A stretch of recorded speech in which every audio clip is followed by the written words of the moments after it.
Magandang araw mga bata! Narinig ko ang inyong ingay at medyo malakas ang inyong mga boses. Maaari ko bang malaman kung ano ang dahilan ng ingay at di pagkakaunawaan ninyo mga bata? Teacher, ang ingay po nila. Ayaw po nila makinig sa akin. Sinaway na din po sila kanina ni Gina Silaw, pero maingay pa rin po sila. Lalo na po sila Jimin. Nag-aaway po sila ni Jungkook tungkol sa kanilang proyekto sa ESP. Hindi daw po kasi maganda ang gawa ni Jimin, kaya po sila nagsuntukan. Totoo ba ito, Jimin? Tama ba ang ginawa ninyo? Paano natin malulutas ang suliranin ng di nag-aaway-away?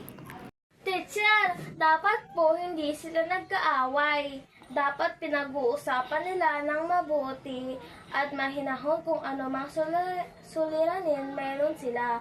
Ang pag-uusap ng mahinahon at hindi nagsisigawan ay nagpapakita na magandang pag-uugali at pagkakaunawa ng bawat isa.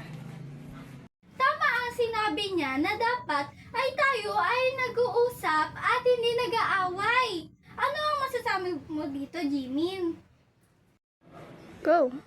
Sorry po, teacher. Sorry, Jungkook. Hindi ko lang po napigilan ang sarili ko magalit kasi po sa sinabi ni Jungkook. Teacher, pasensya na po at Jimin. Di ko lang po kasi nagustuhan ang gawa ni Jimin, kaya ko po yun nasabi. Mabuti naman at nagkaayos na kayong dalawa. Sa susunod class ay wag na kayong mag-aaway-away at idaan na lang sa mabuting usapan para hindi na magkagulo.